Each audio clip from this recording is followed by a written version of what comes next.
And then we bought another house on a lake. And I never dreamed how much fun I would have living on a lake. My kids were like, why didn't you buy a house on a lake where we lived with you? I'm like, it's too expensive. That's why I didn't buy a house on a lake. But now my wife affectionately calls me the lake rat, because every now and then I'll take out the wolf and book the winter too. Sometimes I'll go water skiing, even take a wave runner out once in a while. But I tell you what gets my neighbor's attention more than anything else is when we take our whole family out on the pontoon together. And honestly, I have no idea if that's against our homeowners association. Sometimes it's just easier to ask forgiveness than permission. So, well, we're having a heck of a time on that letter. But you know, I once read this, that if you ask a man his occupation, all you're going to do is you're going to find out how he pays his bills, right? But if you ask a man his preoccupation, then you discover the passion of his life. Now, my occupation's mascot. I pay my bills running around in this costume. It's not rocket science, trust me. But my preoccupation, what I am truly passionate about in this life, for me, it's simply three things. Number one is my faith. Number two is my family. And number three is just using my life to make a positive impact in this world that I live in. In the back of my Bible, I've got a quote that says this, that God did not put us on this earth to make a living. He put us here to make an impact. Amen. As believers, as Christians, we're called to be difference makers in this world that we live in. And, you know, I'm very blessed that I get the opportunity to do a lot of speaking. I speak all over the country. I do a lot of speaking on leadership. But I'll tell you my favorite quote on leadership. It's from a guy named John Maxwell. You've probably heard that name before. But John Maxwell once said that leadership's not about titles, positions, or flow charts. Leadership is about one life influencing another. And honestly, that's what I'm passionate about, is encouraging others to go out and live a life of influence. Their homes, their workplaces, their communities, in this world that we live in together. And, you know, as I was thinking about what to share tonight, I thought about this quote. This quote's on my desk up at Arrowhead Stadium. And the quote says this. It says, your life is like a coin. You can spend it any way you wish, but you're only going to spend it one time, so spend it wisely. And I love that quote because that quote reminds me every day that I get to make choices, right? Every day I get to choose how I'm going to live my life. You know, I'm the one that's going to decide again today how I spend my coin. And, you know, the older I get, and I am getting older, I hate to admit that, but I just turned 40. 14 years ago. Okay? Now I'm in my 50s. You know what that means? Got my first colonoscopy. Like a hairy guy in a hurry right there. That's a lot more than you wanted to know about me tonight. Too much information. Yeah, but you know what? The older I get, the more I realize that how you choose to spend your coin each day is so important, because the choices that we make every day, the big choices, and especially the small ones, you know what? Those just add up over time. And at the end of your life, when you look back at your life story, that's who you are, it's who you've become, it's the impact, the influence that you've had for Christ in this world. Guess what? That's going to be determined by those choices you made along the way. And I remember when my kids were in elementary school, there used to be a poster at this school. Whenever I'd see the poster, it always reminded me that even those small choices I make each day really are extremely important, because here's what that poster said. I'm sure some of you have heard this before, but it said, guard your thoughts because they become your words. Guard your words, they become your actions. Guard your actions, they become your habits. Guard your habits, they become your character. Guard your character because it becomes your destiny. You know, those choices that we make ultimately will determine our character and our destiny. I tell that to young people all the time. I go out and I speak at schools that your destiny, you know this, is not determined by chance. Your destiny is determined by choice. Those choices that we make every day, that's what's writing our life stories. And when you think about it, all of us here, every one of us in this room, we're all writing a life story. And every day it's just another sentence And I once read that since you're the author of your story, ultimately God's the author of our stories, but we're kind of co-authors in this deal. But since you're one of the co-authors, you get to decide every day whether the sentence you write ends with a period, a question mark, or an exclamation point. And, I've always tried to teach my kids, do your best to live every day you get so that it ends with an exclamation point. I just believe that's how Christ would want us to live our lives. But, in the short time that we have tonight, I'm going to share with you a little bit of my life story. And if I was going to be honest, I would tell you the chapter of my story that I'm going to share tonight, in many ways, it's my least favorite because it has been the most difficult, been by far the most painful chapter. But the reason I'm going to share it is in other ways, I look at this as one of the great chapters of my life story because through this chapter, God has taught me some incredibly valuable life lessons. But the chapter I'm going to share begins on November the 23rd of 2013. I tell people that I'll always remember the day because on that day, I literally came within inches of losing my life. Now, thankfully, instead of losing my life, I spent 9 days in a hospital, and I got some big scars. And I had a man tell me the other day that scars are just tattoos that come with a cool story. So tonight, I'm not going to show you my scars. If I do that, I will never get invited back to another one. So I promise not to show off my scars. But I do want to share with you just a little bit of my story. But the question that I've been asked hundreds of times over the past, it's been a little over 7.5 years now, is what happened to you? How did you get hurt? And some of you Chiefs fans may know the best way for me to answer that question is by telling you that Casey Wolf here got to go for his very first bungee jump, and let's just say things didn't turn out good for me, okay? You see, I'm not only an NFL mascot, I'm also a failed bungee jump survivor. Not a lot of guys get to say that. That's kind of a small niche I've created for myself at this point. But tonight I want to share with you what happened to me that day, but more importantly, I want to share with you all the greatest lessons that I've learned since that day.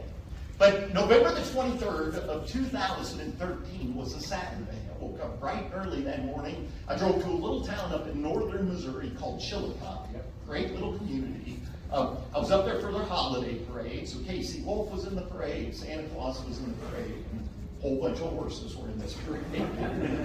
Every horse in Chillicothe had eaten a whole bunch of fiber the day before the parade. I tried to walk down Main Street. But after I get through this parade, I get back in my car, I drive back here to Arrowhead Stadium in Kansas City, where I was going to practice a stunt that I was going to perform the next day at the Chiefs game. We were going to play the San Diego Chargers, they're now the LA Chargers, and I was going to bungee jump and zip line into the stadium. Now, how that works is we hire a company that comes in and they set up a zip line. The zip line attaches to the lights at the top of our stadium, stretches all the way across the football field to the lights on the other side of Arrowhead, and then they attach a bungee cord to that zip line. Okay? Sounds perfectly safe. That's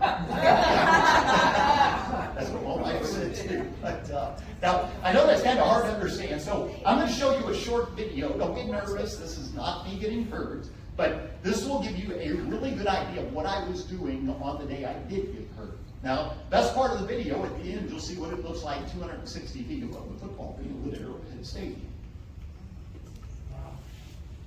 Oh.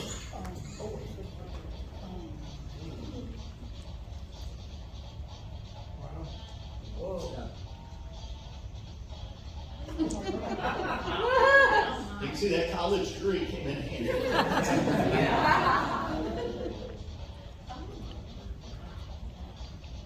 Didn't that look like fun? Oh, yeah. Oh.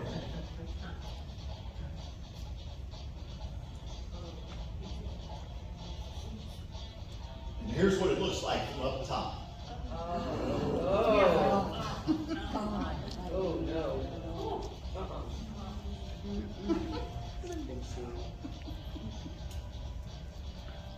That's scary.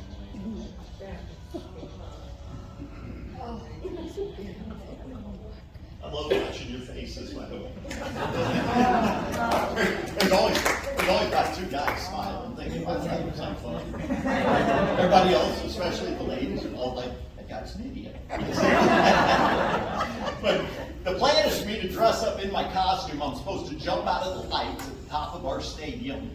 That day, I was supposed to fall for about 20 feet. The bungee cord is supposed to catch me, bounce me back up into the air, and then I was going to zip line out over our football field like you just watched, okay? So, supposed to be one of the greatest mascot entrances ever. Well, unfortunately that day, things did not go as planned, because when I jumped out of the lights, because of the slack that they still had in the zip line, instead of falling 20 feet, I fell approximately 70 to 75 feet, and I hit the seats in the upper level of our stadium. I hit the seats so hard, and knocked 2 of the seats out of the concrete. So, you ever go to Arrowhead, swing by section 324, road 3 was a little newer. That was thanks to me, okay? But after I hit, I still remember, I guess my body went into shock. I was just shaking. My whole body was just trembling, and I couldn't stop. I was really struggling to breathe. And I'll be honest, I was scared, and all I wanted to do is get down at this point. Well, unfortunately, if your bungee cord is attached to a zip line, there's no way to get down halfway through the ride, okay? This is like a roller coaster. So if you go to a theme park and get on a roller coaster, you're not going to get off the roller coaster until the ride comes to a stop. Well, the same was true for me that day. I jump out of the lights, I fall, I hit the seats. At that point, the bungee cord then pulls me back up into the air, and then I start to zip line out over our football field like you just watched in this video. Now, I wish I had time tonight to share with you all the details of what happened that day and how I can look back on that. And trust me, I've thought about this so many times since it's happened to me. But the fact that I'm still here, okay, the fact that God chose to keep me around and I get to come and eat barbecue with you fine folks tonight makes me extremely grateful, okay? I'm just I'll just warn you tonight, sometimes in life when you're extremely grateful for something, like the fact that you're still alive, you know what'll happen? Sometimes that'll make your eyes water, okay? That's a good thing. Somebody told me, your eyes don't water, your head will swell. You see my eyes water tonight so I don't get a big head like some of the players I work with. You didn't hear me say that. But I got to make a long story shorter, so I'll tell you, I got to do something that day that was never, ever on my bucket list. I got to ride really fast in the back of an ambulance. Okay? They took me straight to Center Point Hospital, which is probably a mile from here, maybe, right up the road. And as soon as I get there, they wheel me in. There's all these doctors and nurses, and they start doing CAT scans and x-rays. And they're checking me out from head to toe and inside out. And here's what they found. They discovered I'd broken 7 ribs on my left side, and I'd also collapsed my left lung. That's why I was really struggling to breathe, as my left lung had collapsed. Now, I don't know if you've ever collapsed a lung, how they fix that. They give you a chest tube. Okay, I don't know if you've ever had a chest tube. Don't put those on your bucket list. Because here's what I do remember. A doctor looked at me and said, Mr. Mears, it's just a small little tube we're going to insert into your chest cavity. And he said, you might feel a little bit of pressure. Apparently that guy had never had a chest tube before. It's a lot more than just a little bit of pressure. I know that. But not only had I broken 7 ribs, collapsed my left lung, they also found I had shattered my tailbone. I cracked my sacrum, that's the bone that your tailbone attaches to. I got a big gash here on the back of my left leg that required stitches, and I got several units of blood because I had lost a lot of blood after I'd hit the seats. But then my worst injury, they found I had broken the T12 vertebrae in my back. And the next day, I had surgery. They gave me these new titanium rods. That's a picture of what my back looks like now. Those rods are what stabilize that part of my spine. And then they were also really nice. They gave me 8 of these. And I don't know if you can see those from where you're sitting. You can see those in the x-ray there. These are the screws that hold my rods in place, okay? I call them my thorns in the flesh. Just trust me. But now if you look close at that, that looks like something you can pick up over at the local hardware store. Apparently these are a little more expensive than the ones they sell over at the hardware store nowadays. But here's what I remember most about that night of November the 23rd of 2013. Here's a picture of what I looked like. And probably thinking, you don't look very good. I didn't feel very good that night either. But here's what I remember most. The doctor walked into this hospital room, told me all of my injuries, explained to me I was going to have surgery the next morning on my back. He's walking out of that room. He gets to the door. He turned around and he looked at me. And I'll never forget his words. He said, Mr. Mears, he said, I hope you realize tonight that you are a very lucky man. He said, if you fell 75 feet, he said, number one, you're lucky to still be alive. He said, number two, you are very lucky that you're not paralyzed right now. And, you know, that night in that hospital bed, I thought a lot about what that doctor said, okay? Thought about my life. You know, I thought a whole lot about that night is how I was choosing to spend my coin each and every day.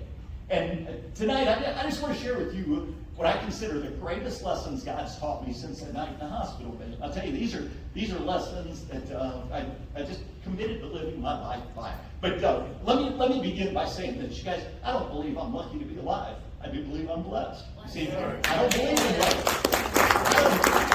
I don't even believe what happened to me was an accident. Okay? In the back of my Bible, I've got a quote, and it says this: there's no such thing as accidents. They're all just incidents in God's perfect plan for our life. And that's what I do believe. You know, I got a good friend of mine. He likes to say this. There's one word that's not in God's vocabulary. That's the word oops. Okay? God was not up in heaven that day going, oops, oh, I didn't know he was going to fall that far today. No. I knew that was going to happen. Now listen, does that mean God doesn't love me because he allowed something painful in my life? That's not what that means at all. And see, I know God loves me. I know that I know that I know. Yes. How much? I know more